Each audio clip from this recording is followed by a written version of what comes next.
Joining us right now to talk about the hottest topic at Comic-Con, which was not talked about at Comic-Con. It's always the biggest headline. Saturday night, this is as big as it gets, essentially, is when Marvel Studios takes over Hall H. So we're talking Marvel Studios, the future of the MCU, with my buddy Joe Deckelmeyer. Joe works over at Screen Rant and at the Illuminati. He's got his own site going over there.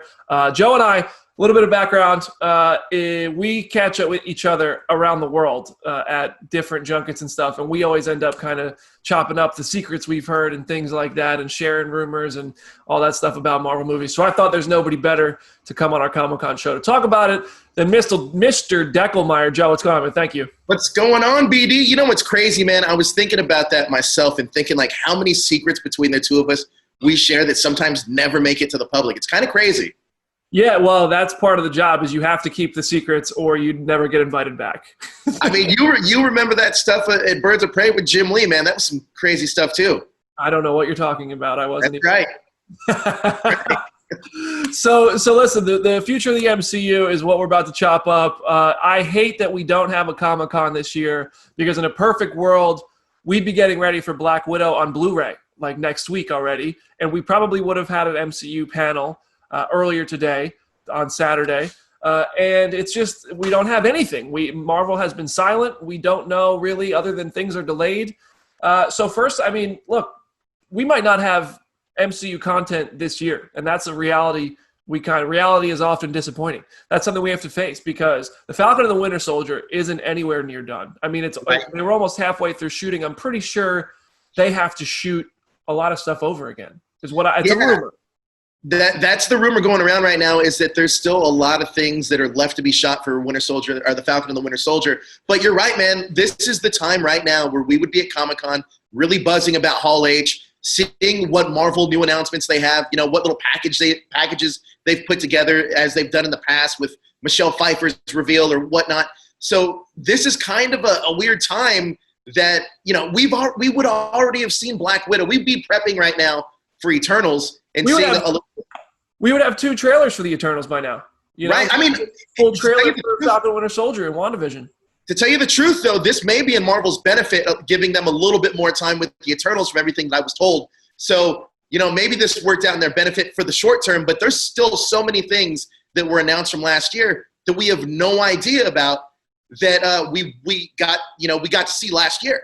Yeah, we're going to dive into all that. It's interesting you say that about Eternals. I feel like maybe they did have to kind of hurry that movie along, because you think about it, it's now probably in its originally planned release date. Right. Black Widow was originally supposed to be, like, way back when, in a whole different timeline than this awful one that we're in now, was a November movie. Guardians of the Galaxy Volume 3 was the May movie, and then Eternals was somewhere down the line after that. And when the whole Guardians jumble and everything moved around, Black Widow moved up because it was the easiest movie to shoot quickly, I think. And I don't think that's going to have suffered from that at all. And then Eternals was the November movie after that.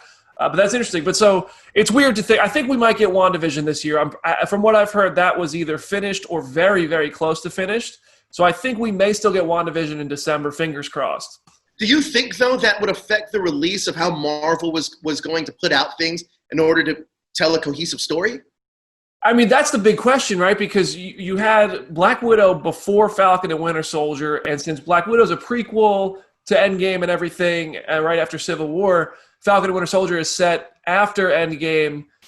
It's hard to imagine they were too connected, but you never know. There could have been a post-credit scene planned for Black Widow, which now has to change, or just some kind of seed. Maybe I don't know if Black Widow goes to Latveria or something, and then so does Falcon and Winter Soldier after it's introduced.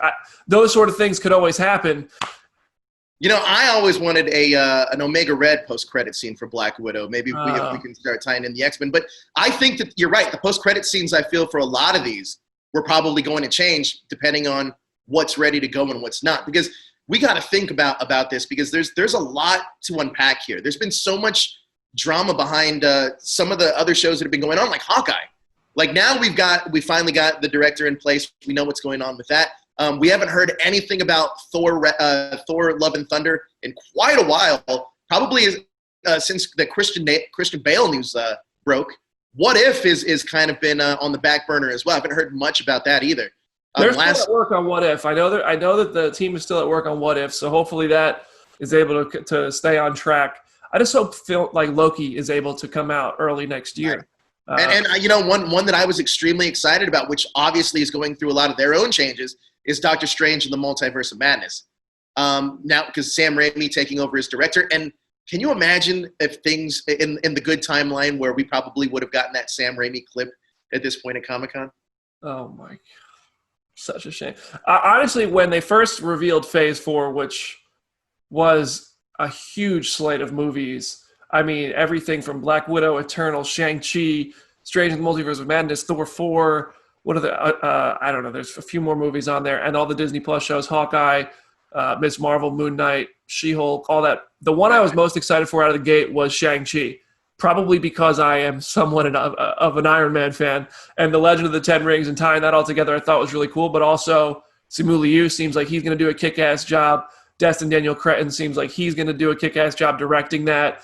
But I think in the time since, I say this as a Scott Derrickson fan, Multiverse of Madness has really piqued my interest, in part because Sam Raimi took over. And it just sounds like that movie is going to be wild. It's interesting that you say that, because the one that really drew to my attention was actually Thor: Love and Thunder. I was really excited to see Jane Foster and Natalie Portman return, becoming Thor. But you're right. After the Sam Raimi announcement, I love Scott Derrickson too. But when after that Sam Raimi announcement came out, it really did pique my interest. And then all of the news we started getting from WandaVision and how it ties together really has me fascinated. So I think that one's going to be the one to look out for. I actually think WandaVision is probably the show on Disney Plus also I'm the most excited about. It just seems like it's going to go in a completely different direction. And I was always a big fan of that comic run that I believe Tom King, was it Tom King that wrote that? Yeah. I think it was Tom King, the WandaVision from what is it, like the 70s? No, it was a more recent take. I believe it was Tom King or Scott Snyder. I don't know who wrote it, but it was more recent with the WandaVision, like the WandaVision having a family with the kids. With the kids, yeah. Yeah. So I'm extremely excited for that. I think WandaVision is going to be more of a game changer for the MCU than we originally thought. And I think Black Widow will be as well. But I think WandaVision, and this actually goes exactly where I wanted to take the conversation next. I think WandaVision is going to open up the multiverse more than ever. Doctor Strange kind of flirted with it, and then Far From Home introduced the concept as a lie. Right. I think now WandaVision is really going to dive in. And I think that we are on the precipice, big words here, of a multiverse war in the movies, because I think that is where DC is going to go, and I think Marvel is about to go there, and this is going to be a multiverse war, and it's heating up because you had the first huge strike was DC getting Michael Keaton back as Batman, which... Now, is that completely confirmed at this point? I don't think the deal is signed, but I know that they're really adamant about it. They want him back. There was a lot of different ideas about ways to do it, like was it Jeffrey Dean Morgan, was it Ben, all these different things. But Michael Keaton ended up being the route they want to go. I'm sure Michael Keaton's agents are like, listen, that dump truck isn't big enough. Get us a bigger one and fill it all the way to the top with all that money, and then we'll come back. And hell of a resurgence for Michael Keaton's career, because he's now involved in both sides of this multiverse war. Yep. But then, so that I don't know how you match that strike, that level of hype. That is almost Star Wars: The Force Awakens level of hype, I think, for a lot. Look, right now we're currently in a superhero arms race to see who can outdo each other in the multiverse war. This we talked about a little bit off screen, but now we're opening that up with the What If series also that's happening with Marvel. WandaVision's going to probably, I don't know if it's going to introduce us to it, but we definitely know it was there for Doctor Strange and the Multiverse of Madness, which I believe was slated to come out before WandaVision. And then we were going to get WandaVision, and then I think, and then What If, I believe, right? WandaVision was always going to lead straight into Multiverse of Madness, and it takes Scarlet Witch straight from WandaVision, her story, and she's in Multiverse, so that's really going to be interesting to see how that plays out. But, I mean, WandaVision, the rumor came out that Evan Peters is in WandaVision, and this was a big secret, and so we can't say with certainty, but the knee-jerk reaction is he Quicksilver? Because obviously Pietro, Wanda, we had Aaron Taylor Johnson, the most disrespected character in the entire MCU. Right. But Evan Peters played the superior version of Quicksilver in the X-Men world.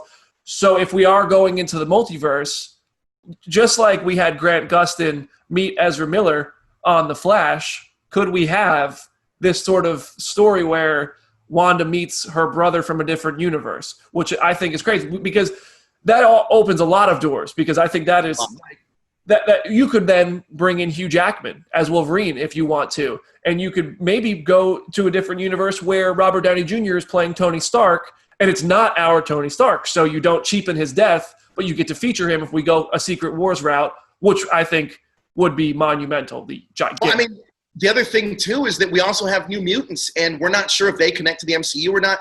But we also know that Doctor Strange was going more towards the horror direction, and that's the same tone that New Mutants is going. So, it's possible to integrate them through this multiverse of madness or WandaVision or whatever it may be. So there's a lot of directions that Marvel can go, and I agree with you. I think that Secret Wars, or that Secret Wars storyline is something they're going to lead towards, more so the Jonathan Hickman run of Secret Wars, the more recent run of Secret Wars, which makes a lot of sense because there's other rumors out there that seem like they're going to lead up in that direction. However, somebody that's been doing, like you said, on TV, the DC Universe has been doing a pretty good job of doing their own multiverse in their own right. Now, you talked about Michael Keaton a little bit. Bringing him back would be huge. They already had Brandon Routh reprise his role as Superman from the Superman Returns franchise from 2006, I believe. So having him play that Kingdom Come Superman shows us that DC's heading towards that direction, at least on television. But now we know that Michael Keaton's going to play that cinematically.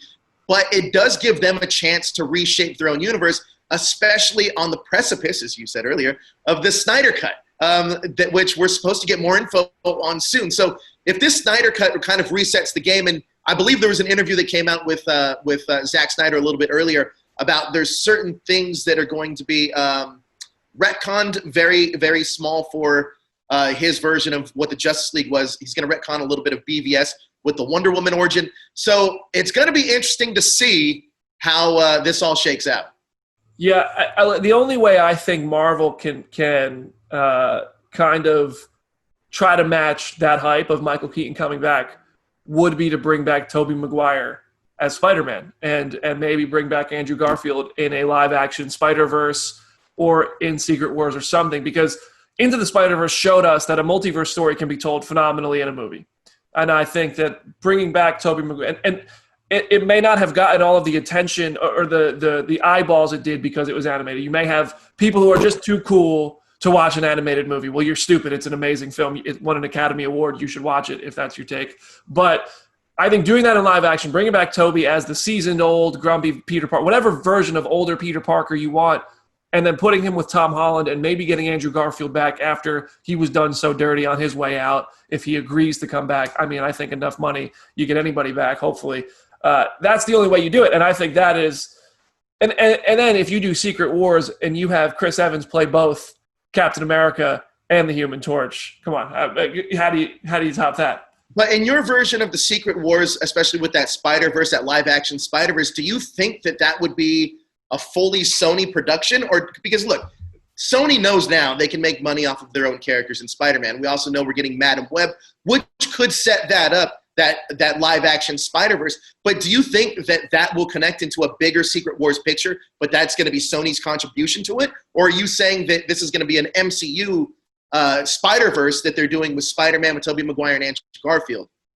I think it's hard to tell right now. I think we need to see Morbius and Venom 2. Sure. Be able to have, I think that Morbius is going to be very telling for that. It's very clear Sony wants to do their own thing. I think they could be two separate things. And I think that a Spider-Verse movie in live action is a way to keep Tom Holland as Spider-Man, but take him out of the MCU. And I don't know. I feel like something happened behind the scenes late last summer when Kevin Feige and Marvel Studios and Disney had their meetings with Sony, and they had that agreement, which was one more Spider-Man movie and one more not Spider-Man movie with Tom Holland in the MCU.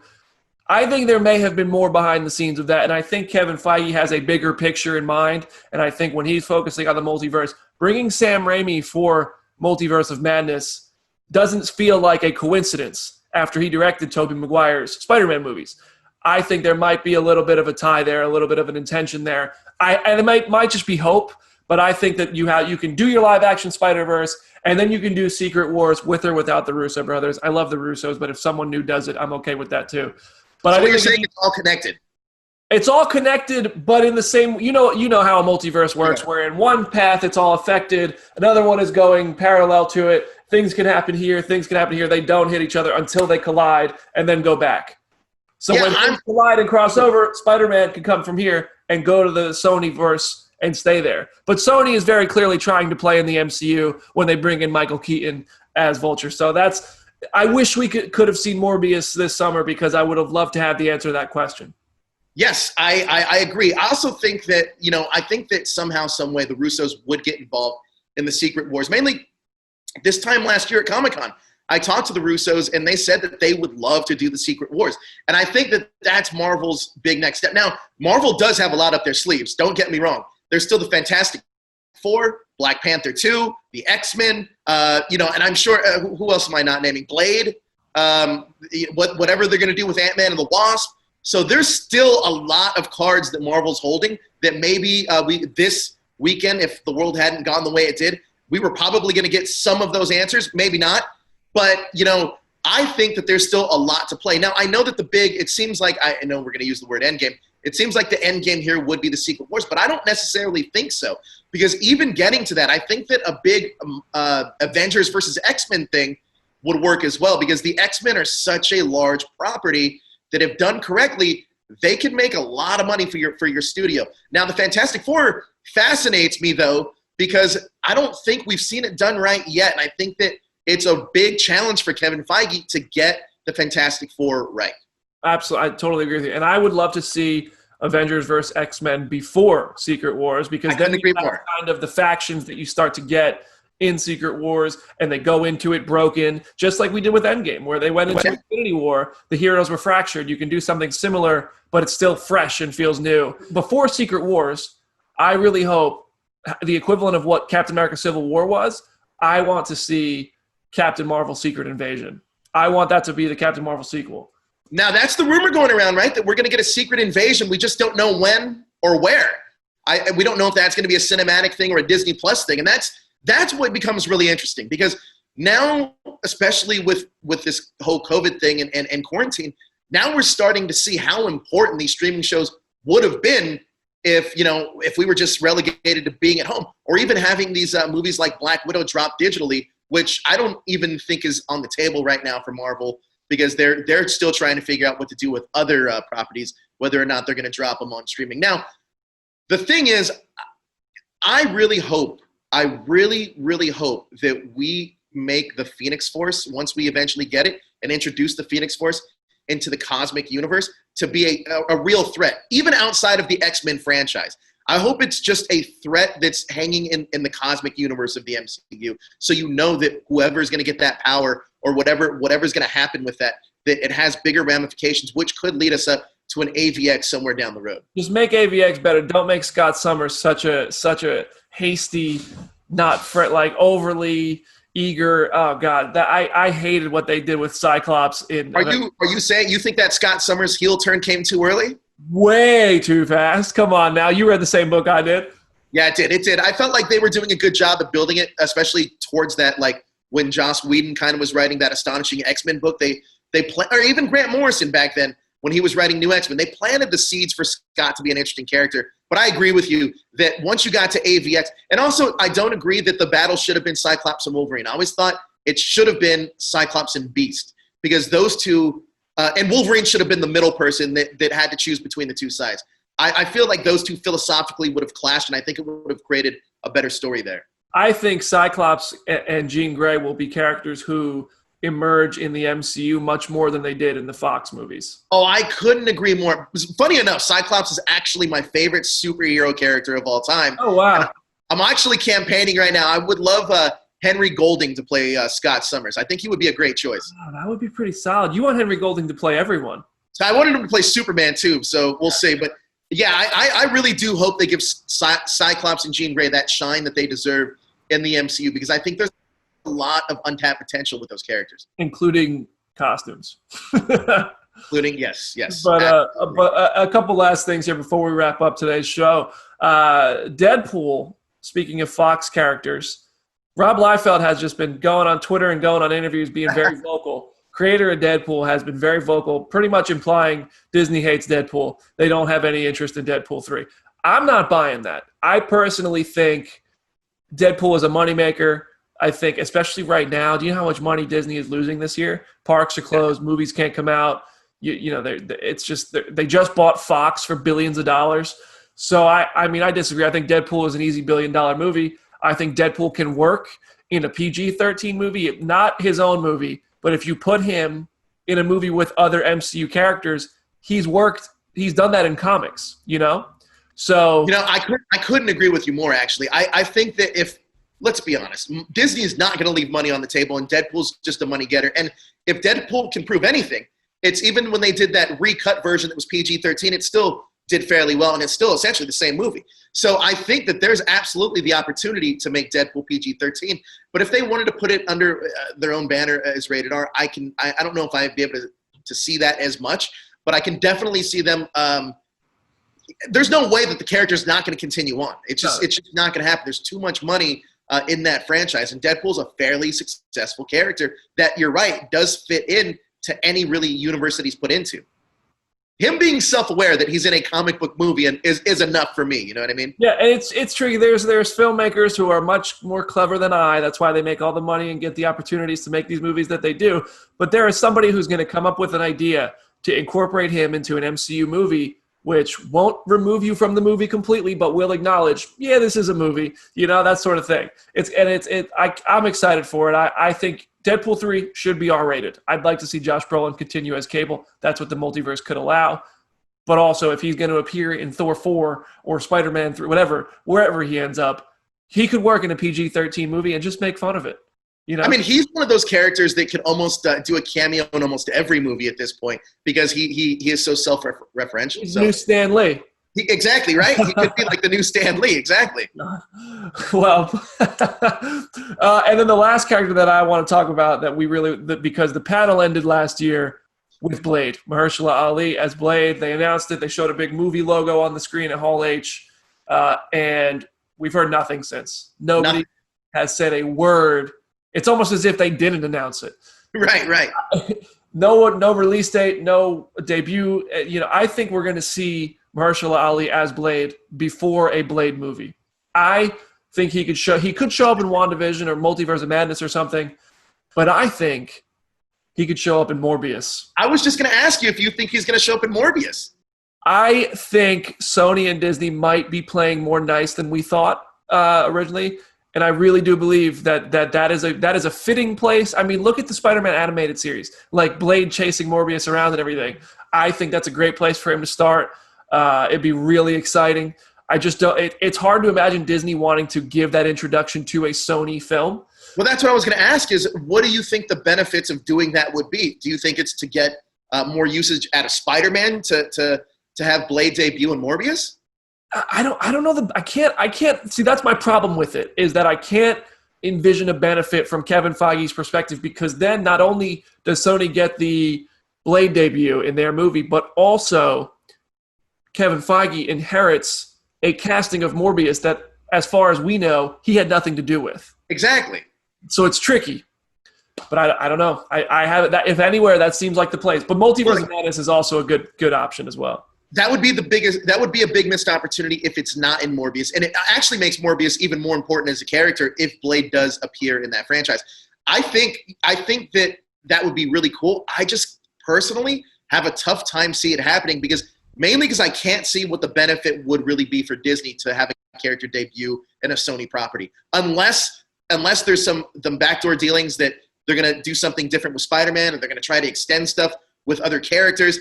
Then I can see that being a possibility, but we don't know that information, so it's just hard to say, yeah, I can see that happening. But if you think about it, they did give them Iron Man, who is, an Iron Man appearance in a movie and an Iron Man on a poster. I know the hardcore fans are getting a little tired of Iron Man, but to the casual moviegoer, that's a valuable sell. And that is a very valuable marketing tool. Then would you say that Morbius directly ties into the MCU, or is it MCU adjacent? Well, I think if Blade is not there, I think there's a possibility Sony is just trying to kind of play with the MCU, and it's going to be like Netflix, where it's going to be the same sandbox, but you're not going to see a lot of crossover. Yeah, they'll just, until the time is right and Disney decides the time is right, they might just never acknowledge it. But in the meantime, Sony could just be like, hey, yeah, that's that guy from that other movie. So it's part of it. But then it's when you had Kevin Feige and Amy Pascal next to each other in that interview, and Kevin Feige became a meme. I don't know. And maybe it is just outright MCU. Maybe they struck a deal. I would love to see that. But I would love to see that more if Morbius ends up being a good movie. I couldn't agree more. And you know what's funny, because Morbius is another film that was supposed to come out this year. And I completely forgot that it never even came out. I just completely forgot about it. So to put the focus back on Morbius, I think it would be a good move. The only thing, though, is I just want to see what they're going to do with Tom Holland going forward, because we know that there was talks about a possible crossover with Venom, and I think that that's still on the table, obviously. So Sony's definitely carving out their own slice of the superhero universe. Absolutely. Having Blade play in that universe and having it be MCU adjacent does benefit it, but I think that Spider-Man's a strong enough character where it can stand on its own. And it even felt like Tom Holland at this point was like, listen, Spider-Man's going to continue. I'm so happy that it was a part of the MCU. But, now it feels like he's definitely kind of okay to move on to do his own thing as well. Yeah, well, you know what? I hate to say this, but only time will tell. Only time will tell. Look, it's a fantastic time to be a comic book movie fan and speculate about all this stuff. But, man, I really do wish we would get some of those movies or series coming out very soon. The anticipation builds. I mean, the post-Endgame era, it wasn't. And, like, we kind of just glazed over Eternals, but I think Eternals could be a huge game changer in the fact of how, we set up the rest of the MCU. Like, I think that that's one thing that like, Eternals is a great example of that Guardians of the Galaxy, like, who kind of a thing. And I think that that's such an important franchise, because I think that it's going to have ripple effects throughout the whole MCU going forward, and Eternals is going to be that project that does that. And that's what's interesting, is that you have these movies like Black Widow, which is going to be more of an impact than people are anticipating, series like WandaVision, and a movie like Eternals at the front of Phase 4. So clearly they are looking to change things, shake things up, take it in a wild, unexpected new direction, which ultimately hopefully means they're getting people invested again after Endgame, and we're going on another ride for the next 10 years again. Because, I mean, listen, I love having these conversations. I love talking with the fans. I love interviewing the people who make them. I love watching the movies. So I hope it continues to grow on both sides, Marvel and DC. I agree. Brother, I miss you. I can't wait to see you again when we get back out into the world and we can have these conversations in person.